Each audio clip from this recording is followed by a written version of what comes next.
Hello there, it's Jay here from Jay's Vintage Junk, and back on with the little ZX81 project. Now, unfortunately, that RAM chip that I've ordered still hasn't arrived. It was last week I ordered that, and it's usually fairly quick from a UK seller, but in fact, I've just checked on eBay and it doesn't even show it's being dispatched, so I'll have to send the guy a message through eBay and see if I can get him, jog him on a little bit, because I wanted that chip to come. But if you can spot, I've got 3D Monster Maze running on here. Any of you know that's a 16K game. And there's my adapter board, so that's not working. So yeah, this ZX81 is currently running with one of these. Now that's a cache chip out of an old 486 motherboard, 32K by 8-bit SRAM cache chip. Like I said, most 486 and early Pentium motherboards use these for the cache RAM. And I've tried this in the past and I never got it to work. I built this, I built that board when I first started fiddling about with this thing. That basically you've got some pin headers on that side there, and you've got a 28 pin socket there that took cache RAM chip like that, and that goes in there like that. And I could never get it to work. I tried and tried and tried and never got it to work. That's actually why I put that together, and yes, that worked, but you saw from previous videos that that was not working properly. As you can see, in fact, I'll just get you zoomed down a bit so you can actually see the zeddy a bit better. I won't bother doing anything fancy here. Let's just get you so you can have a look at the zeddy there. You can see it's running 3D Monster Maze, and I can touch the chip inside, and it's still running 3D Monster Maze. Let's what do you press on this? I can't even remember how you oh, there we go. Anyway, basically that's 3D Monster Maze is actually running there, and excuse me, I'll show you basically what I've done to get that working. We'll switch the computer off. First thing, in fact, I'll quickly switch it back on, and you'll see this is definitely running as a 16K thing. You notice, just wait the amount of time, and then you see popped up. But it's dead stable now. I've had this running for quite a few hours now, and it's not fallen over once. It's not gone flaky once. I'll shut down actually, and I will show you the board that I've knocked together to get this working. And this is really simple. Like I've only done this really just to let me get you zoomed in a bit so you can have a look at this. If I get you down there basically. So what we've got, let me put an anti-static on, and then I can actually take it out of the computer and I can show it you what I've actually made here. It's connected exactly the same as the other one, so basically I've just got some pins soldered onto the end of the Z80 CPU there, like I had last time. I'm reusing the same. In fact, these wires have been reused off one of the previous boards. And then basically that's it. Let me see if I can get this in shot for you. That's it there. So we've got set of pin headers on that side which go into the socket on the board. These are term pin, and that was a pain in the backside to solder up. That took me quite some time to solder up. But essentially, so we've got 28 pin on that side, and then we've just got the slim profile 28 pin there. And essentially what I've done exactly the same as you've got on the on here. So I've just bent out,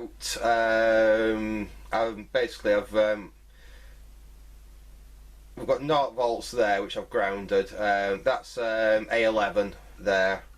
We've got I think it's that A12 up there, and then we've got A13 over there. Sorry, that's A12. I think that's A13, isn't it? And so it's basically exactly the same as doing that. The only difference is, I'll show you this now. This SRAM has basically a different pin. Well, it's got the same pin out but a different pin out, and it doesn't actually matter. I'll show you that now if we go over onto the laptop. I'll just quickly plug this back into the ZX, so we can carry on playing about with it. It is a bit of a pain to get these pins to line up, and if you get one wrong, you're liable to bend something and.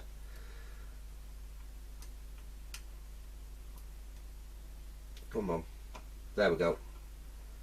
Push that back down on there like that, and then we just connect these 3 wires onto the address lines on the CPU. And like I say, it doesn't matter which way around you get them. And that's why I thought this might actually work. We'll connect them back up like that.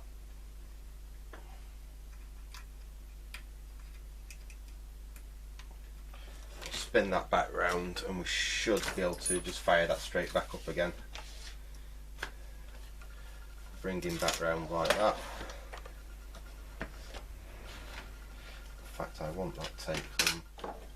Put something else under there just to bring it up to a nice sensible height, and we'll get you zoomed out a bit. Oops. There we go, so you can see what's happening again. There we go. And like I said, if we switch on, switch monitor on with that script, that switch there. Switch the. Right, I've obviously done something amiss here, because that's that coming on, and I'm not getting any. What Wi-Fi not connected up here now? That's plugged on there. I've obviously just disconnected something while I was doing that. I've got all them pins. I've plugged all the pins in there.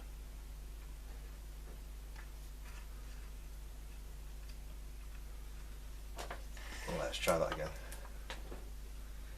Either I've just mussed up one of the wires to the video or something like that.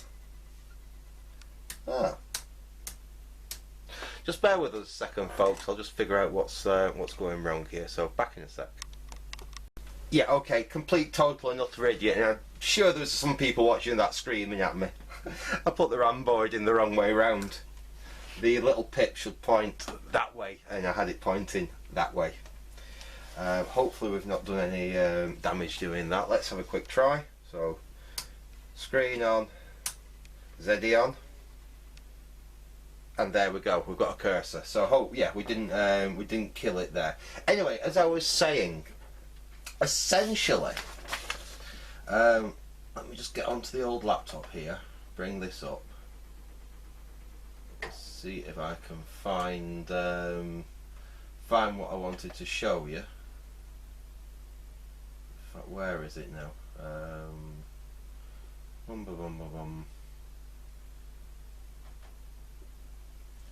But essentially, the pinout for the cache RAM chip that I'm using in there and this pinout are somewhat different, but only as in the data and the address lines are they're all in the same place. The 5 volts, the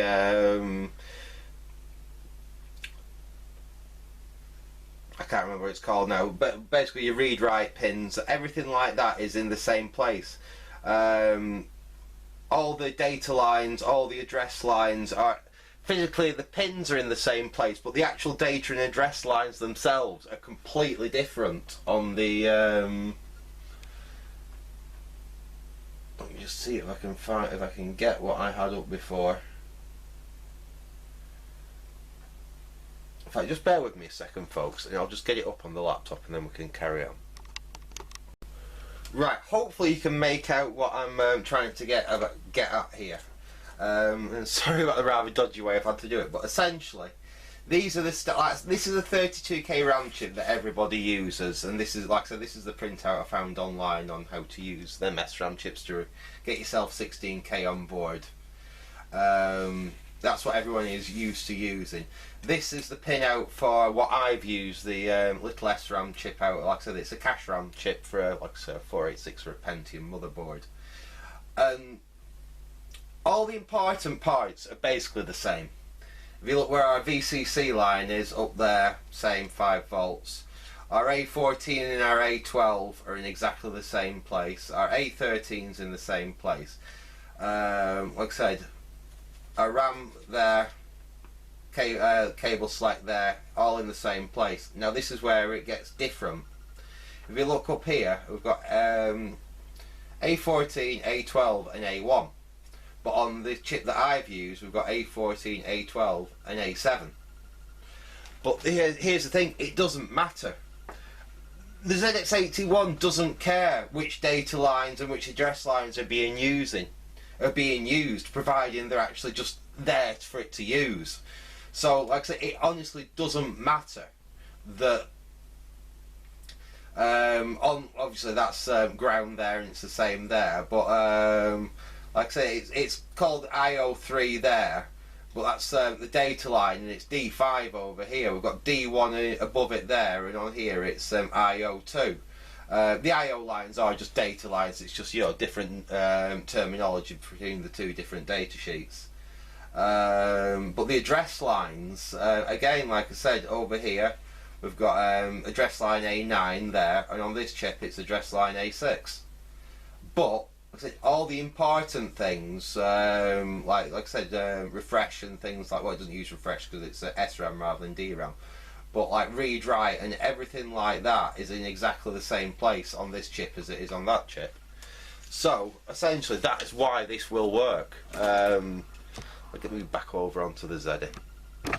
I'll get you zoomed out a little bit as well. Ooh. So that's basically what I've done, and like I said, it does seem to be working. This Zeddy's been on for quite a few hours now, and it is still up and running. It is still playing. Now, like I said, I had tried this in the past with that little board there that I made. Now I know this is slightly more complicated. Reason I did this is I didn't want to bend any of the legs on the chip. I mean, I have done on that one there. I have got quite a few of these kicking about, so it's not too much of an issue. But when I initially built this, like I said, I did it in a way that I wasn't doing anything to the chip. I could pull all this out. It did have them wires you've seen that I've soldered straight onto the chip were actually part of this board, but I could never actually get the board to work, and I thought it was just, my design wasn't any good, it wouldn't work, and then it just kind of wondered on me. I didn't actually know whether the SRAM chip that I'd used was a good one or not. So I'll just show you. Essentially, if you look over there, we've got the Speedmaster connected up. And I checked that, so actually it was that one there that I was using, exactly the same as what we've got in there now. And when I actually checked that on the Speedmaster, it came up as bad. So I dug some more out, and I put another one in, and that actually come up as good. It ran through all its tests okay. So I literally just took this one out, bent the pins up on the new one, soldered the wires onto it, stuck it in, and that's as you see it now. It does actually work.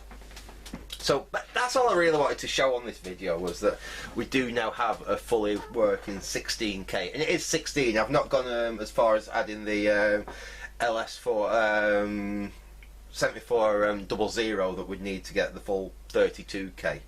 I am kind of umming and ahhing and wondering how to do that now. Am I going to just stick with using one of these rather than using the chip that I've ordered? I'm kind of leaning towards it actually for the moment, but we might actually see whether we can get the other 16K working and actually turn it into a full 32K ZX81. But what I thought I'd do as a final thing in this video, my mate Andy gave me this a while back. Not that, that's what we're going to try with. I've got here, and it's really nice. I've been playing about with it with a ZX Spectrum. It's little Tandy, basically computer cassette player, and I think this is awesome for using with like this Zeddy here. It's just the right size, it's just the right kind of thing, it's just the right kind of date. It is like kind of from the TRS-80 kind of Tandy computer era. So what I thought we'd do, I loaded 3D Monster Maze and what have you before from the laptop, but I thought we'd just see whether we can get some software to actually load old school from tape. So we will go into there. Because I do know this tape player does work because I've been using it to load some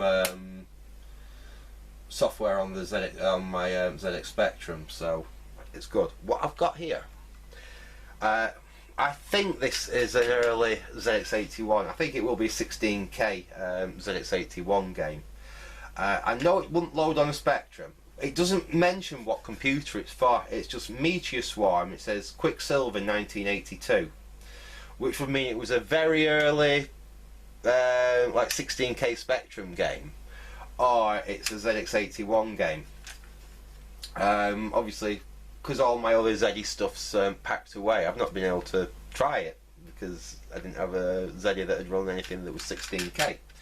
So I thought what we'd do, just as a final thing for this video anyway, 'cause don't worry, this is not going to be the end of this. This computer will definitely be, we're doing some more progress on it. But I thought we'd stick that in there. Just make sure that's fully rewound. And let's see if this is going to load. And if it does, it actually proves that it is a ZX81 game rather than something else. So let's go J. We'll put our quote marks in. We'll press enter and we'll play on the tape player. Now we should actually be able to hear something as well, because this has got a built-in monitor, so you can actually hear the audio. Oh, there we go. It does. There we go. It does occasionally get stuck, but hopefully you will hear in a second. It should start playing some audio. There we go.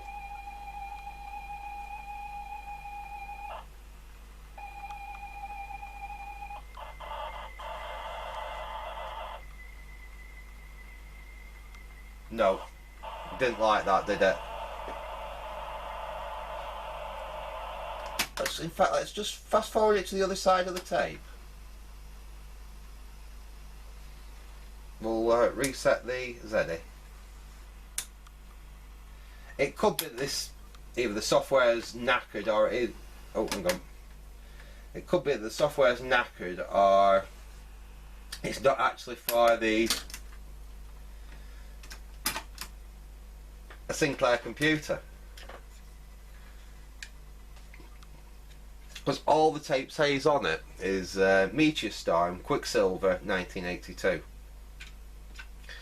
So I was expecting it to either be a 16K ZX Spectrum game or for the ZX81. Let's try the other side. If not, I do have something that we can try. It's just not as fun as this. Right, so we'll press that there. We'll press. Let's see whether it'll work this time. Oops.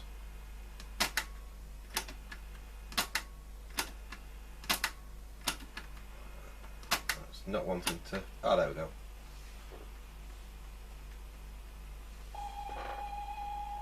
So it's receiving data, and it's just whether it can actually understand the data it's receiving. No. No, it obviously does not like whatever that's. Oops. We'll rewind that.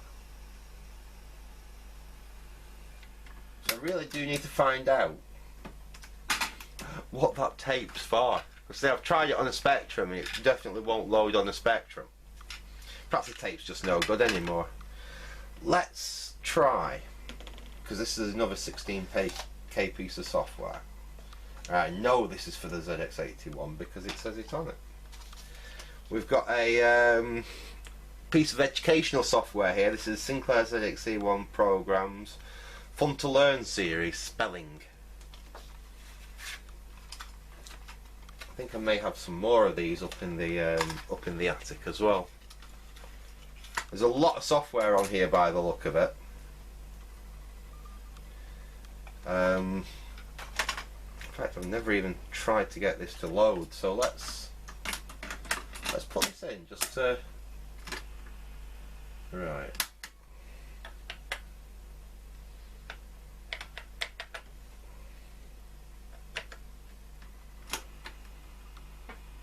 Let's see what happens. This is side B, so we'll just see. Oh.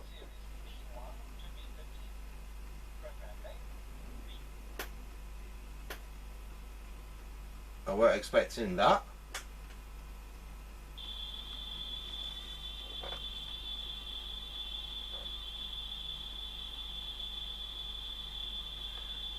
Well, we can see what comes up anyway.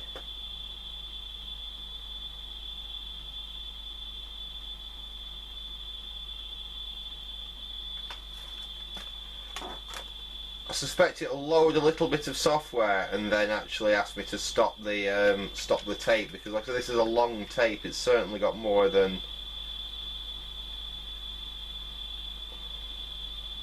Well, this is telling me that it's got a loading time of 4.5 minutes. So what I'll do is I'll pause the video and we'll come back, and if it's actually loaded. If not, I'll come back when it's crashed. So back in a sec. Well, unfortunately, no. It kind of loaded for about 2.5 minutes and then crashed out. So I don't know whether it's not too happy with that tape player. These tapes are just getting too old or what. But I'm going to play with that in the future. This was only meant to be a quickie video anyway. What I thought I would do is I've got the laptop here with some software on. So we go J, load on the thing on the ZX, press enter, and then if I press play there, and we get you back down there. Hopefully this should be Boulder Dash, or at least ZX81 Boulder Dash. It will take, let's see how long this is telling me it's going to take to actually load. It's about 3 minutes, I think, this. So again, I'll just quickly pause the video because you don't want to sit through 3.5 minutes of watching the zeddy load. So back as soon as it's loaded. Right, we'll bring you back in now. There's just probably another 30 seconds or so of the load left to go. I'll just get you up onto the computer there. You can see we're right at the very end of the load there. I'll get you down again. Hopefully you can see alright. Let me see if I can get you a bit lower like that. And a bit up like that. There we go. Try zooming you in. Oops. There we go. That might be better for you. And then hopefully you can see what's going on as soon as this loads. Should be right on the very last few bytes of data going in. There we go. Press a key.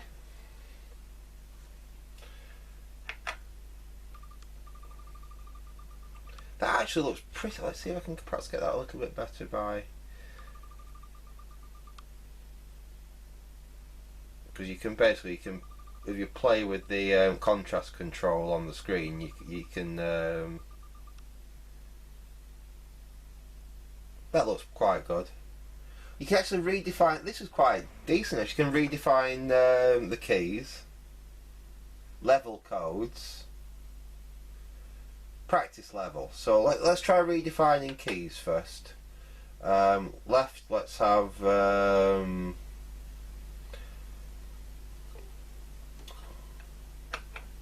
oh, hang on a minute, I've messed that up. Let's try that again. Redefine keys. Let's have Z, X, P, L, space, I, U, and well, Q for quit. Okay, let's have a practice.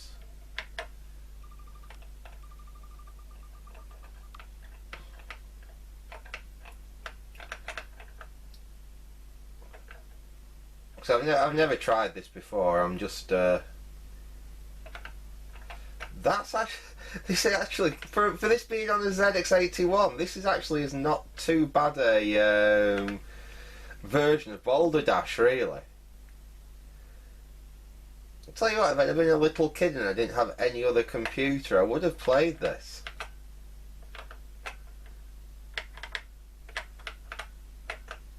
Yeah, I think I would have definitely played this. It's not actually too bad.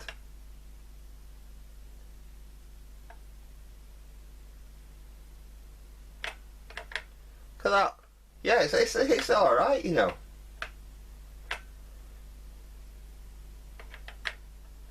It's certainly better than I would have expected for off the humble Zeddy.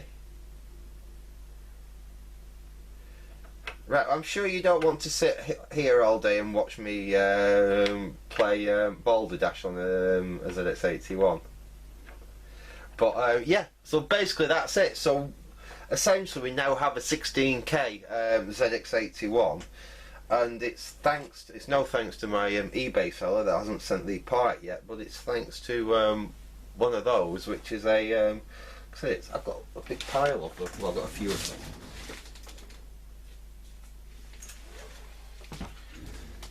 These are a different brand, but it's exactly the same chip and exactly the same pinout.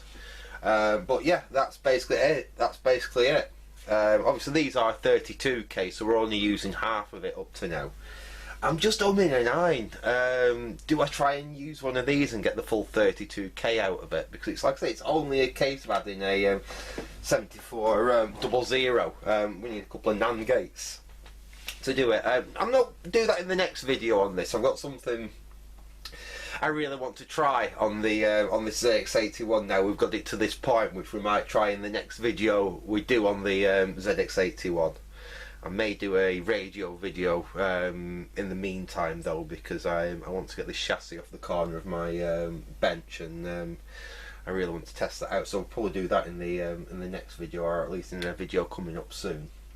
But seeing how I was fiddling about with this, I really wanted to see whether I could get one of these to work. So instead, I had a bit of a fiddle about, and it does indeed work.